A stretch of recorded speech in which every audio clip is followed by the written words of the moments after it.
Hi friends, Pandian stores upcoming episode என்னென்னு பார்க்கலாம். எல்லாரும் அங்கே மூணாவது போட்டிக்கு ரெடியாகி போகிறாங்க, கிளம்பி போகிறாங்க. எல்லாம் சமாதானம் ஆயிடுறாங்க ஒரு வழியாக. என்ன தான் பண்ணாலும் இவன் என்ன தான் பண்ணுவான்னு தெரியலையேன்னு தவிச்சாலும் ஒரு பக்கத்துக்கு அப்படியே கதிர் வந்து ஆறுதல் படுத்துகிறாங்க.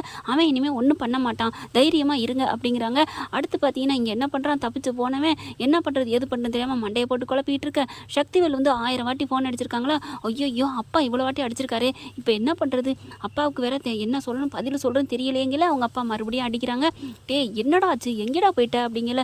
அப்பா அது வந்துப்பா இந்த மாதிரிப்பா, நான் அவளை நீ சொன்னதை நான் நிறைவேற்றணுன்ட்டு அரசியை எப்படியாவது கல்யாணம் பண்ணிக்கணும்னு வந்து பார்த்தேன்ப்பா. ஆனால் அவங்க எல்லாம் சேர்ந்து என்னை அடிச்சு போட்டாங்கப்பா. அந்த மீனா என் மண்டையில் அடிச்சுட்டாப்பா.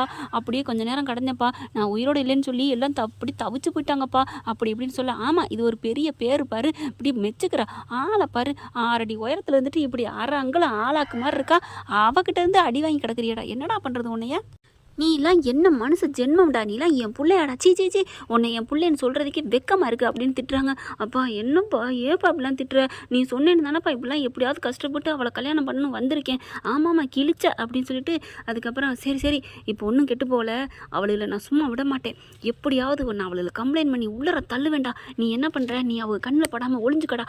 என்னப்பா சொல்கிற, நான் ஒளிஞ்சுக்கிட்டா நான் அவளை எப்படிப்பா கடத்த முடியும். டேய் கடத்துறது 2வதுடா, முதல்ல என்ன தெரியுமா, அவளை உள்ளார வைக்கணும்டா. அந்த குள்ளச்சி நான் விட மாட்டேன், நீ யார் கண்ணையும் படாமல் உள்ளுக்கு அமுங்கிக்கோ, நான் பண்ணுறேன்டா, அப்பே இருக்கேன்டா, நீ தைரியமாக வை, ஃபோனை வை அப்படின்னு சொல்லிட்டு ஐயோ அண்ணே அப்படின்னு சொல்லிட்டு ஓடுறாங்க. அண்ணனை காணோம். சரி இப்படிலாம் நம்ம பண்ணக்கூடாது அப்படின்னு சொல்லிட்டு அப்படி குழம்புற மாதிரி ஐயோ அப்படின்னு புலம்புற மாதிரி ஃபோனை பிடிக்கவும் பார்க்கவும் இருக்க. கரெக்டாக முத்துவேல் அங்கேருந்து வராங்க. என்னடா என்ன ஒரே சவுண்டாக இருக்குது, என்ன ஏன் குழம்பி போயிருக்க. அண்ணே அதை நான் எப்படின்னே சொல்லுவேன் என் வாயால், சொல்லுடா என்ன பிரச்சனை. அண்ணே என் புள்ள குமார காணும் காலையிலேருந்து தெரியுமா. ஆமாம் காலையிலேருந்து காணும், எங்கடா அவன் அப்படின்னு கேட்குறாங்க. என்னன்னே பண்ணுறது, நான் எப்படின்னே பதில் சொல்லுவேன். இந்த பையன் என்ன அந்த பிள்ளைய மறக்க முடியாமல் தெரியல என்ன போல இருக்குன்னு. என்னடா சொல்கிற. ஆமாண்ணே அதுக்கெல்லாம் எங்கேயோ இந்த கோயிலுக்கு சாமி கூட போயிருக்குதுலாம். சரி இப்போ என்ன, அதுக்கு என்ன, அங்கே தான் இவன் போயிருப்பேன் போல இருக்குண்ணே. சரி இப்போ என்னடா, அவன் நான் அவங்களெல்லாம் பார்த்துட்டேன், அரசியை பார்க்க போகிறேன்னு சொன்னானே. வேணாண்டா வந்துடுடா வீட்டுக்குன்னு சொன்னேன். அப்படின்னும் இல்லைப்பா நான் சொல்கிறேன்ப்பா வைப்பான்னு பட்டுன்னு ஃபோனை வச்சுப்பிட்டேன். நான் உங்ககிட்ட சொல்லலாம்னு வந்தேன், சொல்ல வேண்டியதானடா, ஏன்டா என்கிட்ட சொல்லலை.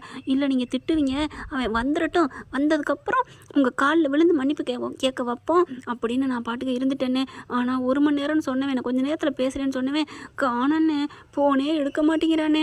என்ன பண்ணாலுங்கன்னே தெரியலனே. அண்ணே வானே அப்படின்னு சொல்லி கூப்பிட. சரி நம்ம கிளம்பு, எங்கே போயிருக்காங்க, அதுதான் அம்மா சொன்னிச்சே அம்பா சமுத்திரம் போயிருக்காளுகண்டு அப்படிங்கல. சரி வா நம்ம கிளம்புறாங்க. எங்கெங்க போகிறீங்க, போனாடா விளங்குன மாதிரி தான், வாயை மூடி, பெத்த பிள்ளைய காணோம், ஏதாவது பரிதவிப்பு இருக்கா, அந்த பெத்த பிள்ளை பரிதவிக்க விட்டதே நீங்கள் தானே அப்படின்னு சொல்ல, இந்த வாய் மட்டும் பதிலுக்கு பதில் பேசு அண்ணே வானே அப்படின்னு சொல்லிட்டு 2 பேரும் கிளம்புறாங்க. கிளம்பி இங்கேடா எனக்கு என்ன சொல்கிறதுன்னு தெரியல, ஏன்டா உன் பிள்ளைய நீ வந்து தடுக்கவே மாட்டியா, கெடுத்து வைப்பியா அப்படிங்கிறானே. நான் வேணான்னு தானே சொன்னேன், கேட்கவே மாட்டேங்கிறானே, என்னத்தான் கண்டானோ அவளுகிட்ட இப்படி கிடக்குறாங்களே அடிமையாக போய் அப்படின்ட்டு புலம்பு. ஆமாம் இப்போ புலம்பு அப்படின்னு சொல்லிட்டு இப்போ எங்கேன்னு போய் தேடுறது அப்படிங்கிறாங்க. அண்ணே போகிறதுக்கு முன்னாடி ஒரு போலீஸில் கம்ப்ளைண்ட் பண்ணி போயிடுவோம்னே அப்படிங்கிறாங்க. இல்லைடா போய் ஃபஸ்ட்டு விசாரிப்போம்டா, அவன் எங்கேயாவது இருந்துட்டானா அப்புறம் சும்மா ஏன் அப்படி பண்ணீங்கன்னு போலீஸ் நம்மளை திட்ட மாட்டாங்களா. அண்ணே அதெல்லாம் திட்ட மாட்டாங்கண்ணே, வாங்கண்ணே ப்ளீஸ்ண்ணே அப்படிங்கிறாங்களா. அப்படியே முத்துவேலை வச்சே காயை நகர்த்துறான் அந்த சக்திவேலு. அதுக்கப்புறம் போலீஸ் ஸ்டேஷன் போயிட்டு இந்த மாதிரி என் பிள்ளைய காணுங்க, இங்கே தாங்க வந்திருக்கேன், இங்கே எதுங்க வரணும் அப்படிங்கல. அப்படியே நடந்ததை மேலோட்டமாக சொல்கிறாங்க. எப்படி தெரியுமா, பயப்புள்ள அப்படியே ஒன்றுமே தெரியாத பயப்புள்ளைய வளர்த்து வச்சிருக்கு. என் பிள்ளையும் அந்த அரசியும் லவ் பண்ணாங்க, அந்த பிள்ளை வான்னு சொல்லி கடக்கன்னு காட்டிட்டு போயிட்டா, அதனால அவளை தேடி இங்கே வந்திருக்கேன். அங்கே போன இடத்துல என்ன ஆச்சுன்னு தெரியல, அவங்க எல்லாம் இருக்கிறாங்க, அன்னைங்கெல்லாம் முரட்டாளுங்க, என் பிள்ளைய கொண்டுட்டாங்களா என்னன்னு தெரியல சார், பாருங்க சார் நான் எத்தனை வாட்டி ஃபோன் அடித்தேன் எடுக்கவே மாட்டேங்கிறேன் சார் அப்படிங்கிறாங்களா. இன்னொரு வாட்டி ஃபோன் அடிங்க அப்படிங்கிறாங்களா. அப்படியே அடிக்கிறாரு. ஐயோ ஏற்கனவே சைலண்டில் போட்டு வச்சுடா அப்படின்னு சக்திவேல் சொன்னார் இல்லையா, அதனால சைலண்டில் போட்டதுனால தெரியாமல் போயிடுது. பார்த்தீங்களா சார் எடுக்கல சார், என்ன ஆச்சுன்னு தெரியல சார் அப்படிங்கிறாங்க. சரி கிளம்புங்க அப்படின்னு சொல்லிட்டு கான்ஸ்டபிள் கிளம்புங்க அப்படிங்கிறாங்க. அவங்க எடுத்தோன்னே இதை தான் சொல்லுவாங்க, வெளியில் கிளம்பையில் போகையில் கான்ஸ்டபிளை தான் கூப்பிட்டுட்டே கிளம்புவாங்க. அப்புறமா இவருக்கு தோணுது டக்குன்னு நம்ம குமார்கிட்ட சொல்லிடுவோமா அப்படின்ட்டு குமாருக்கு ஃபோன் பண்ணுறாரு, எடுக்கவே மாட்டேங்கிறானா. ஐயோ நம்ம சைலண்டில் போட சொல்லி எடுக்க மாட்டேங்கிறானே, யாராவது ஃபோன் பண்ணி எடுத்துட்டானா என்ன பண்ணுறது ஒன்றும் புரியலையே, சரி பார்த்துக்கலாம் அப்படின்னு சொல்லிட்டு என்ன பண்ணுறாங்க கிளம்புறாங்க. இங்கே இவங்க எல்லோரும் நிம்மதியாக ஜாலியாக வழியாக கிளம்புறாங்க. போய் டான்ஸ் கிளாஸில் போய் ஆடி ஃபஸ்ட்டு ப்ரைஸ் வாங்கணும்டி அப்படின்னு கோமதி சொல்ல, எனக்கு என் புருஷனுக்கு பைக் வாங்கணும் அப்படிங்கிறாங்க. அப்படியே மீனா மட்டும் சோகமாக இருக்கு. அக்கா நல்லாவே இல்லைக்கா. என்னடி நல்லா இல்லை? நீ இப்படி சோகமாக இருக்கிறது நல்லா இல்லைக்கா. நீ எப்பவும் கவுண்டர் கொடுப்பில்ல, அதாக்கா நல்லா இருக்கும் அப்படிங்கல. பாப்ப முடி எனக்கு இன்னும் அதுலேருந்தே வெளிவல்லடி. இப்போ குமாரை கண்டுபிடிக்கணுமே, இல்லைன்னா அவன் யாராவது அவன் ஒளிஞ்சுக்கிட்டு தலைமறைவாயிட்டு ஏதாவது சொல்லிட்டா அதெல்லாம் நடக்காத, நான் பார்த்துக்கிறேன் அப்படின்னு சொல்லல. போலீஸ் வந்துடுது. போலீஸை பார்த்தோன்னே அள்ளு விடுது. ஐயோ போலீஸ், அவன் தான் உயிரோட குண்டு கலாட்டம் ஓடிட்டானடி, அப்புறம் நடி பயப்படுற? அவனை பற்றி தெரியாதா இல்லை உங்கள் அண்ணனை பற்றி தெரியாதா அப்படி இப்படிங்கிறாங்க. ஏன்னா அன்னைங்களுக்காக தங்கச்சி கோமதி அழுகுது. நல்லா அண்ணன் மேலே எவ்வளோ பாசம். நீ மட்டும் அண்ணான்னு அழுகலையா அப்படின்னு ராஜியும் கோமதியும் பேசிக்கிறாங்க. அந்தளவுக்கு பாசம் வச்சுருக்குதுங்க. ஆனால் இவங்களும் அதே மாதிரி தானே புள்ள மேலே என் பெத்த பிள்ளையாத்தான் நான் நினச்சிருக்கேன் சார் அப்படின்னு முத்துவேலும் சேர்ந்துக்கிட்டு போலீஸோட கம்ப்ளைண்ட் பண்ணி இவங்களை திட்ட ஆரம்பிக்கிறாங்க. என்கொயரி பண்ணுறாங்க. என்னம்மா பண்ணீங்க அந்த பையனை உங்கள் வீடு தேடி வந்ததுக்கு?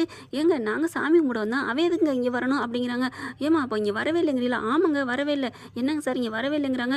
அதெல்லாம் இல்லைங்க, நான் அரசியை பார்த்துட்டேன், அரசிக்கிட்ட தான் பேசிக்கிட்டு இருக்கேன், அவன் எனக்கு ஃபோன் பண்ணான், அதுதான் கடைசியாக பேசுனது அப்படின்னு சொன்ன கையோட இவங்களுக்கு கோவம் வருது. பாத்தியா எவ்வளோ பெரிய பொய் சொல்கிறான்னு அப்படின்னு சொல்லல. போலீஸ்காரங்க சொல்கிறாங்க, இப்போ யார் சொல்கிறது உண்மை யார் சொல்கிறது பொய் அப்படிங்கிறாங்களா? சார் என் பிள்ளை இங்கே வந்தது உண்மை, இந்த பிள்ளை தான் அரசி, இதோட லவ் பண்ணது உண்மை. ஏமா நீ தானே என் பிள்ளைய வர சொன்னேன்? ஐயோ நான்லாம் வர சொல்லவே இல்லை அப்படிங்கிறாங்க. வந்தது உண்மை, அவங்க அடிச்சிருக்காங்க, எப்படியோ என் பிள்ளைய கொண்டுட்டாங்க, என் பிள்ளை எடுக்க மாட்டேங்கிறா ஃபோனு, அது எப்படிங்க வந்தது உண்மைங்கிறீங்க? அப்புறம் கொண்டுட்டாங்கன்னு நீங்களா ஏன் சொல்கிறீங்க? அப்போ கொண்டுட்டாங்கன்னு நீங்கள் பார்த்தீங்களா அப்படின்னு கதிர் கேட்க, ஐயோ மாட்டிக்கிறோமோ அப்படின்ட்டு வேறு என்ன பண்ணியிருப்பீங்க நீங்கள்? போய் சகதாலக்கு நில்லாடியலாச்சே, என்ன பண்ணீங்க என் பிள்ளைய அப்படின்னு சொல்லிட்டு துருவி கேட்க சொல்கிறாங்க. இந்த பக்கத்து மீனா குரூப் எல்லாமே அவன் வரவே இல்லை, குமார் வரவே இல்லைன்னு சாதிக்கிறாங்க. ஆனால் இந்த பக்கத்து பார்த்தீங்கன்னா என் பிள்ளை வந்துட்டேன், இவங்களுக்கு கொண்டுட்டாளுங்க அப்படின்னு சாதிக்கிறாங்க. போலீஸ்காரங்களே மண்டையை பிடிச்சிக்கிறாங்க. இப்போ என்னதான் யார் மேலேங்க நாங்கள் கம்ப்ளைண்ட் பண்ணுறது? நீங்கள் உங்கள் மேலே கம்ப்ளைண்ட் கொடுத்துருக்காங்க, வாங்க கிளம்புங்க அப்படிங்கிறாங்க. எப்படிங்க யாரை நீங்கள் பண்ணுவீங்க? நீங்கள் 4 பேருமே தான் கொண்டுட்டீங்க என் பிள்ளைய அப்படிங்கிறாங்க. அதுக்கப்புறம் இல்லவே இல்லை, நாங்கள் யாருமே அவனை பார்க்கவே இல்லை அப்படின்னு அடித்து சொல்கிறாங்க. நீ சும்மா சொல்லாத அப்படின்னு அந்த தவா பார்த்தோன்னே சக்திவேலுக்கு அந்த நினைப்பு வந்துடுது. குமார் சொன்னால ஒரு தோசைக்கல்லை வச்சு டமால்னு அடிச்சிட்டான்னு. மீனா நீ தான் அந்த தவா வச்சு அடிச்சிருக்க, என் பிள்ளைய அடிச்சு கொண்டுட்ட, அது எனக்கு தெரியும் அப்படின்னு சொன்ன கையோட, இது எப்படி உங்களுக்கு தெரியும் நான் அடிச்சேன்னு அப்படின்னு கேட்டோன்னே அப்போ பார்க்குறாங்க. அப்போ இந்த குமார் தான் உங்ககிட்ட சொல்லியிருக்கேன் நான் அடிச்சேன்னு. சார் இப்போ சொல்கிறேன் சார், நான் அடிச்சேன்னா இல்லைங்களே, எங்கள் அரசியை அவன் கொலை பண்ண பார்த்தான், அதனால் அடித்தேன், அதுக்கப்புறம் தப்பிச்சு ஓடிட்டான் சார், ஓடுன அவங்களுக்கு கால் பண்ணி சொல்லியிருக்கான், அதை வச்சு தான் இவங்க சொல்கிறாங்க அப்படிங்கல. சக்திவேலை பார்க்குறாரு முத்துவேலு. என்னடா உண்மையா? அதெல்லாம் ஒன்றும் இல்லைப்பா, அவங்க சும்மா சொல்கிறாங்கப்பா. அண்ணே நான் உண்மையில் நான் சும்மா ஒரு கேஸில் சொன்னேன்னே, அதெல்லாம் இல்லை. அப்போ நானே சொன்னதாக இருக்கட்டும், அப்போ இவ அடிச்சிருக்காதானே? சரி அடித்தது இருக்கான்னு சொல்கிறீங்களே, அப்போ நான் அடித்தது உனக்கு எப்படி தெரியும் அப்படின்னு கேட்குறாங்க. மாறி குழப்பிக்கிறாங்க. போலீஸுக்கு ஒரே குழப்படியாக இருக்குது. அதெல்லாம் வேணாங்க, நீங்கள் எல்லாரும் கிளம்புங்க. நீங்கள் சொல்கிறதும் பொய்யாத்தையும் தர்ற மாதிரி இருக்குது. நீங்கள் அவங்க அடிச்சிட்டான்னு சொல்கிற, எப்படி தெரியுன்னு பார்த்தா தெரிலங்கிறீங்க. அப்போ அவங்க பையன் தான் உங்களுக்கு சொல்லியிருக்கணும், அப்போ அவங்க பையன் உயிரோடு இருக்கானா அப்படிங்கிறாங்க. அது எனக்கு தெரியாது அப்படின்னு சொன்னோன்னே, அதே மாதிரி நீங்களும் அடிச்சிருன்னு சொல்கிறீங்க, ஆனால் நான் காணோம்னு சொல்கிறாங்க, அதனால் உங்கள் எல்லாரையும் நான் அரெஸ்ட் பண்ணுறேன் அப்படின்னு சொல்லி கூட்டிகிட்டு போகிறாங்க. கூட்டிகிட்டு போய் எல்லாத்தையும் லாக்கப்பில் உட்கார வச்சுட்டு சக்தி வேலையில் உட்கார வச்சிடுறாங்க. ஐயோ நம்மளே மாட்டிக்கிட்டோமா, என்ன பண்ண போகிறேன்னு தெரியலையேன்னு தவிச்சு போயிருக்கேல. கரெக்டாக அரசு என்ன பண்ணுது, அங்கே அவர் ஃபோன் பண்ணுறாரு, அவங்க மாப்பிள்ளை ஃபோன் பண்ணையில். அப்போ தாங்க வாட்ஸ்அப்பை பார்க்குறாங்க. அதுக்குள்ளே அப்படியே அந்த வாட்ஸ்அப்பை அந்த கால் ரிங்கு போய் முடிஞ்சிருது. அதுக்கப்புறம் வாட்ஸ்அப்பில் ஆன் பண்ண ஆக்கில் இருக்குது, எல்லாமே ஃபுல்லாக இது வரைக்குமே இருக்குங்க, ஆஃபே பண்ணலைங்க, யாருக்கும் செண்டும் ஆகலை. அப்போ தான் சொல்கிறாங்க, சார் இங்கே பாருங்கள் சார், எவ்வளோ இது இருக்குது பாருங்கள், இவங்களுக்கு ஆன் பண்ணது இருக்குது பாருங்கள் அப்படிங்கிறாங்க. பார்த்து ஃபோனில் பேசுனது எல்லாமே இருக்குது, ரெக்கார்டிங்கில் இருக்குது அப்படின்னு போட்டு பார்த்தா குமார் ஏய் வந்துடுடி அப்படிடி இப்படின்னு பேசுகிறது எல்லாமே இருக்குது. ஐயோ தப்பிச்சு ஓடுறது வரைக்கும் எல்லாமே தெளிவாக இருக்குது. போதுமா சார், இங்கே பாருங்கள் சார் ஓடி இருக்கான் பாருங்கள், ஓடி போய் தான் அவங்க அப்பனுக்கு கால் பண்ணி சொல்லியிருக்கான், முதல்ல அவங்க ஃபோனை செக்அப் பண்ணுங்க அப்படிங்கல. செக்அப் பண்ணி பார்க்குறாங்க. செக்அப் பண்ணி ஃபோன் பார்த்ததுக்கப்புறம் தான் இவங்க ஊருக்கு கிளம்புறதுக்கு முன்னாடி அவங்க கால் பண்ண தெரியுது. போதுமா சார், இப்போ என்ன சார் பண்ணுறீங்க அப்படிங்கல.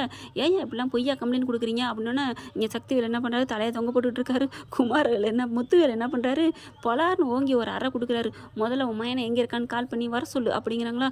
அது அண்ணேங்கிறாங்க, இங்கே பாரு வர சொல்ல நான் என்ன பண்ணேன்னு எனக்கே தெரியாதுங்கிறாங்க. மன்னிச்சிருங்க அப்படின்னு போலீஸில் மன்னிப்பு கேட்டுட்டு அங்கேருந்து கிளம்புறாங்க.